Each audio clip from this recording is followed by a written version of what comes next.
Hello, everyone, and welcome to the Leaps and Bounds podcast. I'm your host, Heath Thorpe, and here we discuss all things life, gymnastics, queer, and whatever we want.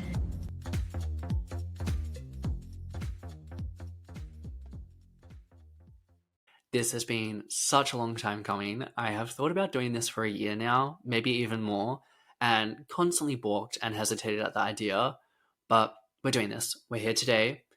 This may or may not be my third time re-recording this episode. I may have also already recorded the second episode with Morgan Hurd, which was absolutely fab and gave a little bit more confidence in my skill ability. So we're back with a renewed trust in my podcast hosting skills.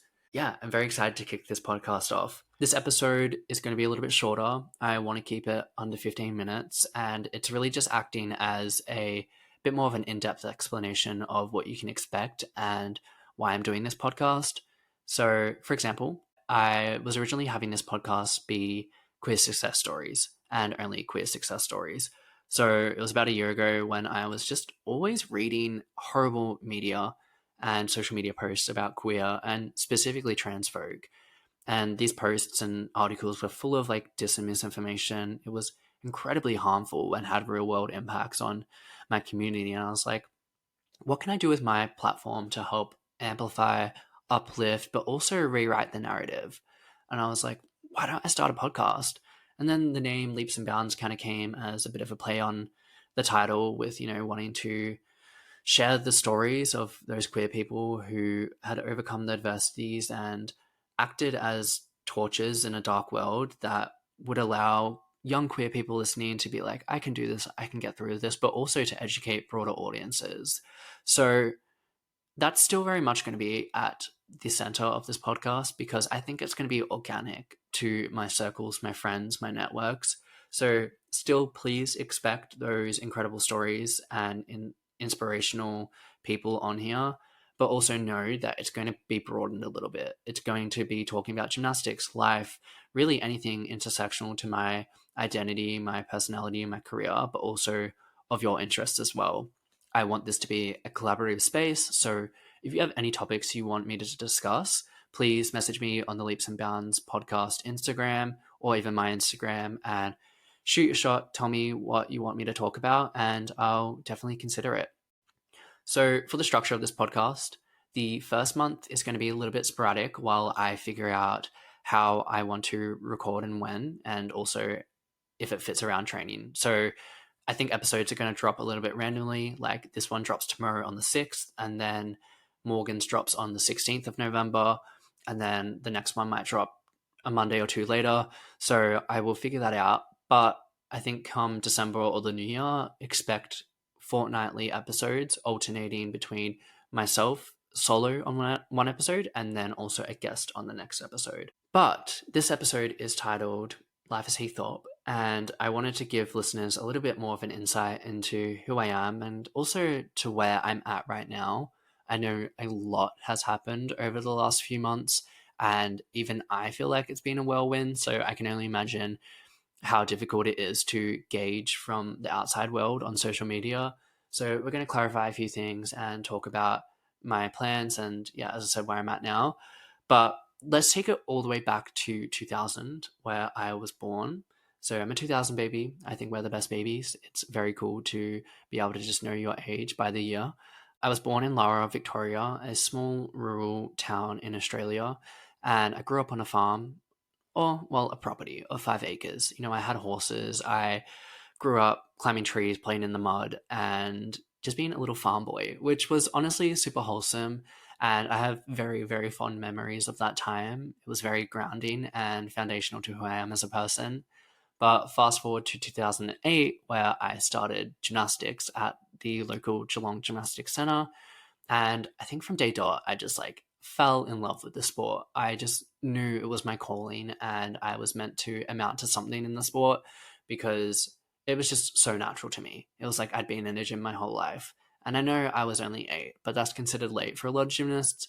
So it was very nice to kind of find my calling in my home at such a young age. Nothing was really out of the ordinary.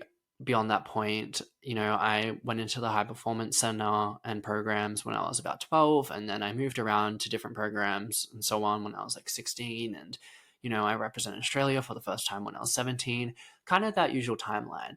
I think it's 2018 when my career started to take a very unique turn. So, not many male gymnasts are able to make a career out of gymnastics. I mean, some countries fund athletes and they give them salaries, which I'm very envious of, but it's also very deserved. So, Australia doesn't. I sometimes get funded for competitions, but I never get money in hand, like a pay. Now, to be at the point where I am, where social media is my career, and whilst it's not exactly gymnastics, it's entirely cohesive with my gymnastics. Like, I have a profile because I'm a gymnast. So, I kind of just consider it a very holistic career. It's kind of all merged into one. But to get to where I am started in 2018. And it was during an interview where I was already out openly gay in my circles and my day-to-day life. I think I'd posted on social media a few things about me being gay because I never thought I would have a big profile. That just doesn't happen in Australian gymnastics, especially men's gymnastics. I mean, it rarely happens in men's gymnastics worldwide, period. So I was like, it's not going to happen, blah, blah, blah. I didn't really think about it. When an interviewee asked me, hey, like, are you fine to discuss this? I was like, yeah, of course. And I think in the podcast, it was a gymnastic podcast, I remember just being like, yeah, I'm gay, but I don't want to be that gay gymnast. One, that was internalized homophobia that I've now since worked through, thank God. But also, secondly, I just thought it would negatively impact my career and take away from what I needed it to be focused on, which is completely false, but that's kind of what I'd been told by people. So I was like, yeah, I'm gay, but like, let's not talk about it much more. What I didn't realize was I was one of the only, if not the only, actively competing international gymnast to be openly gay. With that naturally came a label and I think an expectation almost for people, from people, for me to be a little bit of that beacon and speak to, queer and gay issues within the sport. Fortunately, it came naturally to me. And when it fell into my lap, I kind of ran with it. That kind of built slowly up until 2021, I would say. And I started competing leaps. And for those of you that don't know, leaps in gymnastics on the women's side are valued. They're jumps that, you can do to contribute to your difficulty score. In men's gymnastics, they're not in the rule book. So we get no value for them. But what you can do in gymnastics is when you're the first in the world to do a skill, you can submit it to the International Federation for evaluation and consideration to put into the books. But when I started doing them in 2021, that kind of wasn't the plan. I was overseas doing Bundesliga and it was during COVID. So our borders were locked and I got out on a professional sports exemption, which was really fortunate. And I'm still very grateful for that opportunity. But it was in the Bundesliga competitions, which I'm also doing now, and we'll talk more about in another episode. I was like, I'm going to do a leap because it doesn't matter if I lose a few tenths or stuff it up because this doesn't affect like international selection. So I started doing them and it kind of gained a bit of attention. And I was like, this is fun. Like, I'm enjoying this. Like, it makes my gymnastics almost better because I feel like I'm putting on a performance. And then it got into 2022, and this is kind of when I started, I think, cementing myself a little bit more as a prominent gymnast in Australia. I finished third in the all-around the year before, and I had a few national titles on floor and stuff, but when I became useful to teams was 2022. So I got selected for the World Championships, and prior to the 2022 Worlds, we had some World Challenge Cups, and these are the competitions you can submit skills at, right? So I was like, okay, I'm going to submit a leap and see what happens. And we made this submission as extensive and accessible as possible. For clarification, because this was a question I got asked a lot on Instagram. People wanted to know the tea and the process that we went through to get that leap evaluated, or try to.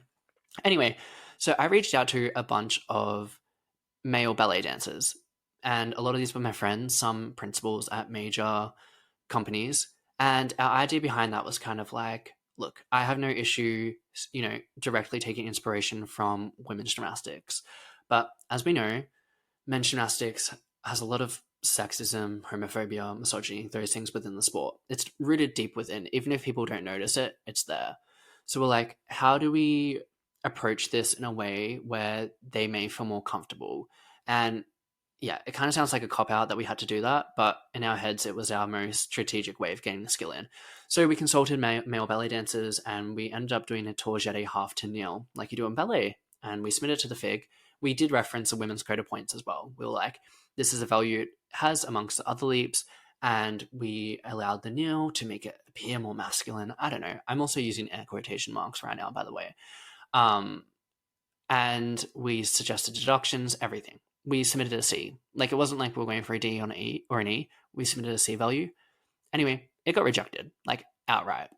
FIG came back with quite a, how do I word it? Straight to the point email, because there was another Australian that submitted a skill at the same time. Their skill got feedback and being like, because of this and this, like, this is why it's not going to get valued. Mine was like, this is for women's and ballet. Like, this is not the direction we want men's gymnastics to go, and we wouldn't know how to judge it. And that was it. It was like kind of like final. It was like, it almost like read to me as like, don't do this again.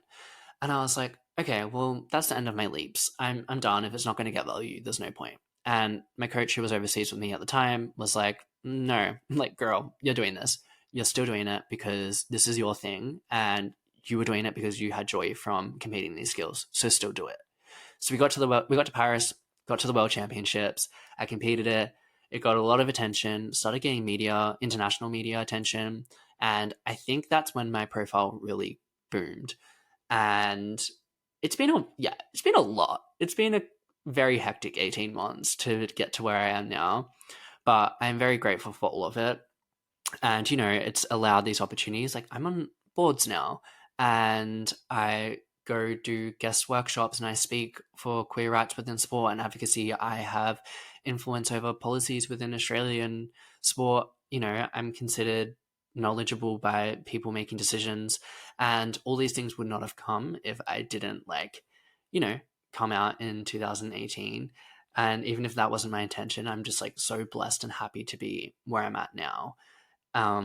Also, I'm realizing this is already 13 minutes in, so we're going to increase this to a 20-minute podcast, just so you know. But yeah, so my career is very, as I said, it's meshed into one. There's a lot of different elements and factors of my career. I'm not just a gymnast. Learning and kind of adapting to that has been a bit of a task, but it's also built a lot of character, which takes me to where I physically am. I am in Ghent, Belgium, and I am training here with the national team, still representing Australia, because that's a question I've been getting a lot. That kind of came off the back of what happened in June. I'm sure all of you know I was not selected to the World Championships team. The World Championships acted as the biggest Olympic qualifier. I was still am the reigning Australian national all-around champion. I medaled on 3 different events at nationals. I had, good data in the selection, but I was left off the team. I still don't really know why, which I'm not going to go into. The documents are all online, so you can read through that and take it for what it is and form your own opinion.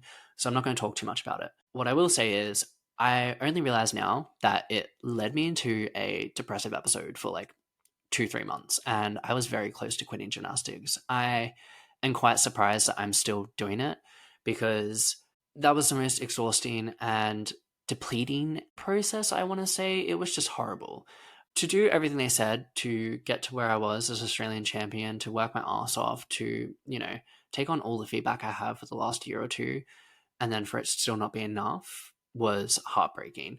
And I was just like, I don't think I can do this anymore, especially after the whole appeal process, the legal case. The cost was like almost $20,000. And also, quick shout out to everyone that donated on GoFundMe, because I would have been absolutely screwed over if I didn't get the support of the people. So thank you so much. I love you all very, very much for that.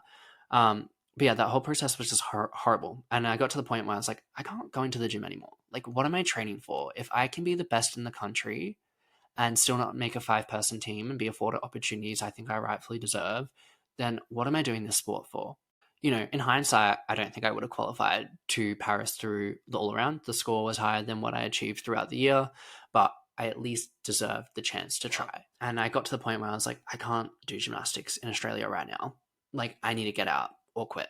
They're my 2 options. And I had trained in Belgium a few times when I'd been traveling overseas, and I was like, this program is very, I love the culture here on the men's side. You know, it's very fitting for me, and I think that would be a great place to be. So I reached out to them. The Belgian Federation is so supportive. Like, they've taken me in as one of their own, and it's just like been really beautiful and exactly what I've needed. You know, I have like 3 coaches, I have access to all the support staff, incredible facilities. I have soon to be Olympians training around me, athletes better than myself that are pushing me more than I've ever been pushed. So that's kind of like the training update. You know, I'm full steam ahead for the Paris qualifications next year in May. Oceania Championships will be my really one shot. I don't think I'll be going to the World Cups. I think it's too deep of a field. And I think the apparatus specialists are just so high, of such a high standard. I don't see it realistic for me to qualify there. We're working our asses off to get the all around spot. And that means I have to be the top athlete in Oceania in the all around on the day. If I can do that, the ticket to Paris is mine. Now, that's not an easy feat. There are many athletes that are capable of it, but for the first time in a long time, I believe I can do it. I am learning new skills quicker than I've ever learned. I have a very supportive network around me and people that are genuinely believing in me and pushing me and valuing me, which is just like so refreshing. I think if I keep on this trajectory, I can really have a shot at that, which is just so exciting. You know, it would be a life dream, you know, come true. Other than that, I'm competing in the Bundesliga, the German Pro League. I'll be doing the French Pro League in February. And that's kind of like what I'm doing. But otherwise, I'm like a full time athlete here, which is a bit weird. I'm a little bit bored during the day. Sometimes I'm training like 7 hours, and you know, in between that's physio and S&C and recovery. It's a lot, and also adapting to the climate of Belgium is a struggle right now. It's raining. It's been raining for a week, and I'm like, girl, I miss the beach. I miss the sun in Sydney, but I know it'll be waiting for me when I return next year. Also, I still do have to go through the process of being selected to the Oceania team, but I think if I do what I'm capable of, I hope that won't be an issue, but we will have to wait and see.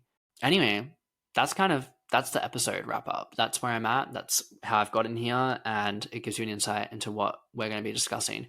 Also, I think my third episode I'm going to call gymnastics and media need couple therapy. um, yeah, I was at the World Championships as media, as most of you would know, and I really want to dive into that topic because I have some interesting takeaways, and I think it would be very useful for people to understand. But yeah, I gotta go. I am going to do ballroom training, and I am walking my first ball next week as Heat 007, for those of you that know ballroom terms. Also, another episode topic that I plan on doing. Sorry, it's chaotic. There's a lot I have to get off my chest and a lot I want to discuss, but that's why we have the podcast. Next time, expect Morgan Hurd on here. It's so much fun. It's just like such a good interview, and I miss her so much. But I'm really excited for you guys to be able to listen to that one. She talks a lot about the Olympic trial process, which I don't think she has to that depth in the media. So I think it's gonna be very insightful, and I think it was just a very wholesome chat we had. I gotta go hop on a train, but thank you all so much for listening. Thank you for your support and love as always. And I will see you next time, November 16th. Be ready. And yeah, love you all. Talk soon. Bye.